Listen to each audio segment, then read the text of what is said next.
नमस्कार आप सभी को। आज अंतर्राष्ट्रीय योग दिवस, इंटरनेशनल योग डे। मैंने सोचा आज एक अच्छा मौका है। मैं बहुत समय से योग पर कुछ बताना चाहती थी आप लोगों को कि असल मतलब क्या है, अर्थ क्या है योग का।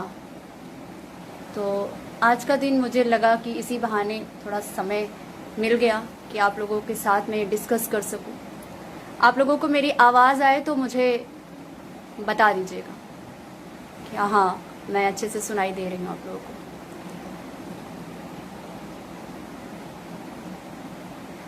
कुछ लोग दिखने लगे हैं। आवाज़ आ रही है आप लोगों को मेरी? प्लीज़ बता दीजिए, फिर मैं बताती हूँ और अर्थ पर हम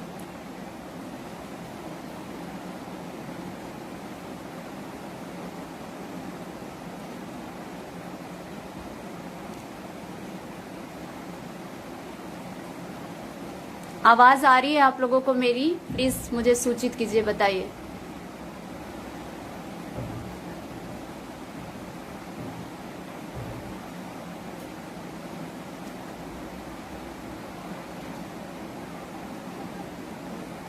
हाँ जी, ठीक है। योग, पहली बात तो ठीक है, एक दिन बना दिया इसके लिए वो ठीक है। कम से कम इस बहाने लोग विशेषकर इसी विषय पर चर्चा करें, इस विषय पर लोग और जानकारी प्राप्त करें, इसलिए एक दिन बना देना ठीक है। लेकिन योग का दिन सिर्फ एक दिन नहीं होता, प्रतिदिन, हर वक्त, हर सेकंड योग का होता है, हो सकता है। तो सबसे पहले मैं बात करूंगी कि आज जो अंतर्राष्ट्रीय स्तर पर इस शब्द को बुलाया जाता है योगा कहकर, क्या ये सही है? क्या योग को योगा कहना सही है? लोग कहते हैं ना हैप्पी योगा डे, और मैं तो योगा कर रहा हूं, मैं योगा करती हूं, योगा सीखना है। क्या योगा शब्द, आप अगर योग को जानना चाहते हैं, आप अगर योग के बारे में और जानना चाहते हैं, योग करना चाहते हैं, तो सबसे पहले जरूरी है आप ये जानें कि इसका सही उच्चारण क्या है। क्या जो इंटरनेशनल लेवल पर योगा कहा जा रहा है ये सही है योगा कहना? तो सबसे बड़ी बात कि योगा शब्द बिल्कुल गलत है, बिल्कुल गलत है। योगा जैसा कोई शब्द नहीं होता, योगा जैसा कोई शब्द नहीं है। YOGA बोला जाता है तो लोगों को लगता है कि ये योगा है, योगा नहीं है। देखिए, किसी भी विषय पर जब हम बात करें तो उसका बेसिक जानना बहुत जरूरी है। मेरी हमेशा से यही कोशिश रहती है कि मैं उसका हर एक पॉइंट, उसका बेसिक लोगों को पहले बताऊं, ताकि लोग उसको अच्छे से समझ सके। सिर्फ भेड़ चाल में चलकर अंधविश्वास करके किसी चीज को फॉलो करना सही नहीं होता, उसका एक गलत रिजल्ट मिलता है एक दिन जाकर, जो आजकल योगा को लेकर भी है। ठीक है, सबसे पहली बात, योगा जैसी कोई चीज नहीं होती है, योग होता है। जब हम संस्कृत का या हिंदी का कोई शब्द रोमन में या इंग्लिश में लिखते हैं तो उसके लिखने के कुछ नियम होते हैं। जैसे जब हम, मान लीजिए हम क लिखते हैं, क को जब हम इंग्लिश में लिखेंगे, इंग्लिश फॉन्ट में लिखेंगे, तो सिर्फ के नहीं लिखेंगे, के के साथ ए लिखेंगे, तब ये पूरा क होगा। अगर आप सिर्फ के लिखते हैं तो ये आधा क हो जाता है। इसीलिए जैसे हम भगवान श्री कृष्ण का जब नाम लिखते हैं तो कृष्ण होता है, कृष्णा नहीं होता है। लेकिन चूंकि एन के आगे ए लिखा होता है तो लोगों को लगता है कि कृष्णा है, कृष्णा नहीं है, कृष्ण है, पूरा ना। इसी तरह से जब हम योग में जो ग को जब हम लिखेंगे इंग्लिश में तो उसके आगे ए लगाना जरूरी है, यानी YOGA। ये सही स्पेलिंग है, बिल्कुल सही स्पेलिंग है संस्कृत के अनुसार। रोमन संस्कृत में जब इसको लिखा, यानी इंग्लिश का फॉन्ट यूज करके जब आप संस्कृत लिख रहे हैं तो उसको रोमन संस्कृत कहते हैं। और जब हम रोमन संस्कृत को इस्तेमाल करते हैं तो हमें कुछ नियमों की जानकारी होना बहुत जरूरी है। तो YOGA सही स्पेलिंग है, लेकिन इसका उच्चारण योगा नहीं है, इसका उच्चारण योग है। ग, पूरा ग, आधा भी नहीं होगा और आ की मात्रा भी नहीं आएगी बोलते समय, योग होगा, पूरा ग। ये सही मीनिंग है। तो अगर स्पेलिंग YOGA है तो ये योगा नहीं है, योग है। जब हम संस्कृत का कोई शब्द इंग्लिश फॉन्ट के अकॉर्डिंग, जब हम उसको चाहे किसी भी दुनिया की किसी भी फॉन्ट में लिखें, उसका उच्चारण वही होना चाहिए जो संस्कृत के अनुसार है, क्योंकि जैसे ही आप उच्चारण बदल देते हैं उसका मीनिंग बदल जाता है। ये रोमन संस्कृत की एक खास जानकारी है जो हमें जाननी चाहिए। इसी गलत फहमी में और कम जानकारी के कारण आज पूरे भारतीय स्तर पर हर कोई अपना नाम रोमन के अनुसार गलत लिखता है, रोमन में इंग्लिश फॉन्ट में गलत लिखता है। और जब आप अपने नाम की स्पेलिंग गलत लिख रहे हैं तो आपके नाम का अर्थ भी बदल गया। मेरा नाम अमृता है, अमृता की स्पेलिंग जनरली अगर किसी को बोले तो वो कहेंगे AMRITA है, लेकिन ये बिल्कुल रॉन्ग है।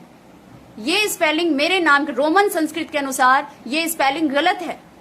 रोमन संस्कृत के अनुसार मेरे नाम की वही स्पेलिंग है जो मेरे इस पेज पे मैंने मेंशन की है। इसी तरह से जितने भी संस्कृत के शब्द हैं उनको जब हम लिखते हैं इंग्लिश फॉन्ट में या किसी दुनिया की किसी भी भाषा में, तो हमें संस्कृत का ख्याल रखना, उसके साइंटिफिक असर का ख्याल रखना बहुत जरूरी है, उसके उच्चारण का ख्याल रखना बहुत जरूरी है। तो पहला पॉइंट ये क्लियर हो गया कि योगा नहीं है, योग है। योग भी नहीं है, योगा भी नहीं है, योग है, योग। ठीक है, ये सही उच्चारण है। गलत बुलाने के कारण ही, गलत बोलने के कारण ही आज योग को योग न कह के योगा कहा जा रहा है। इसीलिए योग एक मार्केट बन गया है। आज योग को भी प्रोडक्ट की तरह बेचा जा रहा है, प्रोडक्ट समझा जा रहा है। ये इसके गलत उच्चारण का नतीजा है कि आज लोग योग का मतलब भी नहीं जानते, लेकिन कहते हैं हम योग करते हैं, हम योगा करते हैं, हमें योगा करना है, हमें योगा सीखना है। सबसे पहले जब आप ये डिसाइड कर लें कि योग करना है तो सबसे पहले ये जानें कि योग है क्या, इसके करने के नियम क्या हैं। तो बता दिया, उच्चारण जानना बहुत जरूरी था, क्योंकि सिर्फ गलत उच्चारण के कारण आज पूरे विश्व स्तर पर योग गलत दिशा में जा रहा है। अब बात करते हैं कि योग क्या है। योग का मतलब होता है जुड़ना, दो चीजों का जुड़कर एक होना। योग हिंदी में हम कहते हैं ना, जैसे इंग्लिश में हम ऐड करना बोलते हैं, उसको हिंदी में हम योग कहते हैं ना। दो चीजों को जोड़ना क्या कहते हैं उसे इंग्लिश में, हिंदी में योग ही तो कहते हैं, संस्कृत शब्द है योग। तो योग का मतलब है जुड़ना। तो जब आपके मन में ये ख्याल आया कि मुझे योग करना है, तो सबसे पहले समझिए, इसका शाब्दिक अर्थ समझिए कि इसका मतलब है यहाँ पे कुछ जुड़ाव हो रहा है, कुछ जुड़ना है। अब क्या जुड़ता है, किस चीज का योग होता है। योग में हम सभी की जो हम सभी के अंदर जितनी भी लाइफ है इस यूनिवर्स में, सिर्फ एक जगह पर नहीं, पूरे यूनिवर्स, अंतरराष्ट्रीय स्तर पर, यूनिवर्सल स्तर पर जो लाइफ है, जितनी भी लाइफ है, वो हर एक लाइफ उस सुप्रीम एंटिटी की, उस सुप्रीम लाइफ का पार्ट है। तो हम जितने भी इंसान हैं, पशु पक्षी पेड़ पौधे, सब में लाइफ है, लेकिन इंसान के पास ही वो सामर्थ्य है, वो शक्ति है कि वो योग कर सकता है। एक पशु, एक एनिमल योग नहीं कर सकता, इंसान कर सकता है योग। उसके विशेष रचना के कारण, हमारे अंदर उपस्थित हमारे चक्रों के कारण, हमारी बनावट के कारण, हम में मन का डेवलपमेंट बाकी सारे लाइफ से ज्यादा होने के कारण इंसान के पास वो योग्यता है कि वो योग कर सकता है। तो योग का मतलब है हमारे अंदर की जो एक छोटी लाइफ है, यानी ये स्मॉल लाइफ है, वो सुप्रीम एंटिटी, सुप्रीम कॉन्शियसनेस से जुड़ना, इस छोटी आत्मा का उस बड़ी आत्मा से जुड़ना, ये होता है योग का मतलब। अगर आप कहते हैं मैं योगी हूँ, मैं योग करता हूँ या करती हूँ, लेकिन आपका ये छोटी सी आत्मा का उस सुप्रीम आत्मा से कनेक्शन नहीं हो रहा है, मिलन नहीं हो रहा है, तो आप योगी नहीं हैं, आप योग नहीं कर रहे हैं, आप योग के नाम पर गुमराह हैं। जैसे आजकल पूरे विश्व में सिर्फ चक्रों को हील कर लेना, सिर्फ आसन कर लेना, एक एक्सरसाइज की तरह खुद को रोग से दूर रखने के लिए, इसको योग माना जा रहा है। योग तो कहते नहीं, योगा कहते हैं, योगा तो इसको योगा कहते हैं। और लोग सोचते हैं यही योगा है, लेकिन ये तो योगा है ही नहीं। ये तो सिर्फ अपने शरीर को, अपने तन को, अपने मन को स्वस्थ रखने का तरीका है। कि क्योंकि आप इस सुप्रीम, इस छोटी सी आत्मा को उस सुप्रीम आत्मा में, उस परम आत्मा में तब तक मिला ही नहीं सकते जब तक आप एक विशेष टेक्निक का यूज नहीं करते। और उस टेक्निक को यूज करने के लिए आपको शारीरिक और मानसिक रूप से स्वस्थ होना बहुत जरूरी है। आपका जो अनकॉन्शियस माइंड है वो ब्लॉक नहीं होना चाहिए, आपकी सुषुम्ना नाड़ी ब्लॉक नहीं होनी चाहिए। ये नियम होते हैं योग के। तो स्वस्थ शरीर और स्वस्थ मन, ये दोनों बहुत जरूरी है एक स्वस्थ आत्मा को बनाने में, यानी आत्मा को उस परमात्मा से मिलाने में आपके तन और मन दोनों के स्वस्थ होना बहुत जरूरी है। इसके लिए आसन किया जाता है, इसके लिए खान पान के कुछ नियम फॉलो किए जाते हैं, इसके लिए। और सबसे बड़ी बात, यम नियम के बिना साधना नहीं हो सकती, यम नियम के बिना योग नहीं हो सकता। तो जितने भी बड़े बड़े लोग हैं जो योग के प्रचारक हैं, और पहली बात अगर वो योगा कहते हैं तो सबसे बड़ी गलती करते हैं। आप इसी बात से पकड़ लीजिए कि किसको कितनी योग की नॉलेज है। अगर कोई व्यक्ति योग न कह के योगा कहता है तो इसी बात से आप समझ जाइए उसको योग का कुछ नहीं पता। उसको कुछ आसन पता है, कुछ नियम पता है, और उसी बेस पे वो खुद को योगा कह रहा है, योगी कह रहा है, या कुछ खुद को साधक कह रहा है, लेकिन वो पहला उच्चारण ही, पहला नियम ही गलत बोल रहा है। पहला नियम। दूसरी चीज, अगर कोई आपको आपकी आत्मा से, उस परमात्मा से जुड़ने का रास्ता नहीं बता रहा, ये टेक्निक नहीं बता रहा, आपको सिर्फ आसन सिखा रहे हैं, तो भी आप योग नहीं कर रहे हैं, तो भी इसका मतलब या तो वो इंसान को भी योग का मतलब नहीं मालूम है, या तो वो आपको सच बता नहीं रहे हैं। ठीक है, योग का मतलब होता है एक छोटी हमारी इस आत्मा का उस परमात्मा से, उस सुप्रीम कॉन्शियसनेस से कनेक्ट होना। हमें वो गाइड करे, हमें डायरेक्ट वो हमें बताएं, समझाएं क्या करना है, क्या है। हम कभी खुद को अकेला एक सच्चा योगी कभी खुद को अकेला महसूस नहीं करता, क्योंकि उसको मालूम है कि वो सुप्रीम एंटिटी उसके साथ हर वक्त है। उसको महसूस होता है कि वो हर वक्त उस सुप्रीम एंटिटी में है। ये होता है योग। और अगर ये आपको महसूस नहीं होता, इसका मतलब आप योग नहीं कर रहे हैं। तो यम नियम के बिना योग नहीं हो सकता, यम नियम के बिना साधना नहीं हो सकती। साधक, एक अच्छा साधक यम नियम का पालन किए बिना नहीं बन सकता। कोई अपने आप को बहुत बड़ा योगी कहे, कोई अपने आप को बहुत बड़ा साधक कहे, लेकिन अगर वो यम नियम का पालन नहीं करता है तो वो योगी या साधक नहीं हो सकता, नहीं है। ये दूसरा नियम है योग का। पहला नियम, इसका उच्चारण आप सही लीजिए। दूसरी चीज, यम नियम को जानिए। यम नियम के बिना साधना नहीं हो सकती, यम नियम के बिना योग नहीं हो सकता। और तीसरी चीज, अगर योग में आपकी इस छोटी आत्मा का उस परमात्मा से जुड़ाव नहीं हो रहा है, कनेक्शन नहीं हो रहा है, तो आप योग नहीं कर रहे हैं, आप योग के नाम पर गुमराह किए जा रहे हैं। पहली बात। अब जो योग के नाम पे योगा कहकर मतलब पूरे विश्व स्तर पे जो सिखाया जा रहा है, बताया जा रहा है, मैंने बताया ये योग तो नहीं है। योग कर सके इसलिए शरीर और मन से स्वस्थ होना बहुत जरूरी है। इसके लिए आपको आसन करना जरूरी है। आसन करना, खान पान में कुछ बातों का ख्याल रखना, ये सब करना जरूरी है। तो जो आसन सिखाया जा रहा है वो योग नहीं है, वो आपके शरीर और मन को स्वस्थ रखने का जरिया है, तरीका है। आपके शरीर से बीमारियों को दूर रखना, आपको स्वस्थ रखना शारीरिक और मानसिक रूप से, इसलिए आसन किया जाता है, इसलिए कुछ मुद्राएं की जाती हैं, इसलिए कुछ प्राणायाम के अलग अलग तरीके होते हैं। ये योग नहीं है, योग करने के लिए ये जरूरी है। इस बात को बहुत अच्छे से समझिए। आसन करना योग नहीं है, आसन करना योग करने के लिए जरूरी है। आप योग कर सके, जब आप साधना में बैठे, जब आप योग करने बैठे, तो बहुत आसानी से आप परमात्मा से कनेक्ट हो जाएं। इसके लिए तन और मन से स्वस्थ होना जरूरी है, और तन और मन को स्वस्थ रखने के लिए आसन करना जरूरी है, मुद्राएं जरूरी है, खान पान का ख्याल रखना है। तो योग करने के लिए 8 अंगों को जानना बहुत जरूरी है। योग के 8 अंगों को जानना बहुत जरूरी है, जो पतंजलि में भी बताया गया है,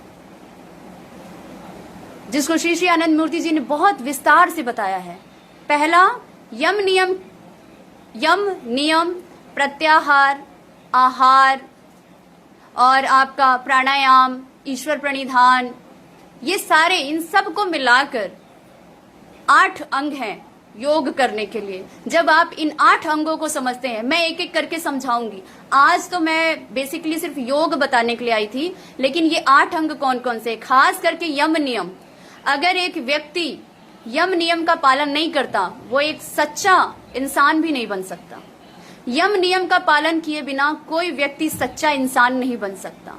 यम नियम का पालन किए बिना कोई व्यक्ति परमात्मा से इतना स्ट्रांगली कनेक्ट नहीं हो सकता। यम नियम का पालन किए बिना कोई व्यक्ति एक अच्छा साधक, एक अच्छा योगी नहीं हो सकता। और अगर कोई खुद को योगी और साधक कहता है और ये यम नियम का पालन नहीं करता है, आप समझ जाइए वो फेक है। वो या तो खुद गुमराह है या तो आपको बेवकूफ बना रहा है। अब यम नियम क्या है? मैं इतनी देर से यम नियम की बात कर रही हूँ। यम नियम क्या है? मैं इस पर बहुत जल्दी वीडियो बनाकर अपलोड करूंगी, आप सच शेयर करूंगी कि यम नियम क्या है। यम नियम सिर्फ आप ही नहीं, अपने घर में, अपने बच्चों में शिक्षा के तौर पर बच्चों को ये बताना कि बेटा यम नियम क्या होता है, उनके जीवन में उसको उतारना। आप बच्चों को मटेरियलिस्टिक फैसिलिटी भले मत दीजिए, लेकिन जीवन की जो बेसिक चीजें हैं, जीवन जीने का जो बेसिक रूल है, वो सिखा दीजिए। आपका बच्चा किसी भी परिस्थिति में कहीं पर भी सरवाइव कर जाएगा। उसको कोई बड़ी लग्जरी की जरूरत नहीं पड़ेगी, वो खुद बना लेगा जब आप उसे ये एजुकेशन देते हैं। तो खैर ये डिफरेंट बात है, जुड़ी इसी से है लेकिन थोड़ी डिफरेंट है, इसलिए मैंने बताया। तो यम नियम से जुड़ा हुआ वीडियो मैं बहुत जल्दी अपलोड करूंगी, बताऊंगी उसमें यम नियम क्या है और उसके बिना आप साधना नहीं कर सकते। और योग मैंने बताना था कि योग क्या है। योग का मतलब है एक छोटी लाइफ का उस सुप्रीम लाइफ से कनेक्ट होना, यह है योग।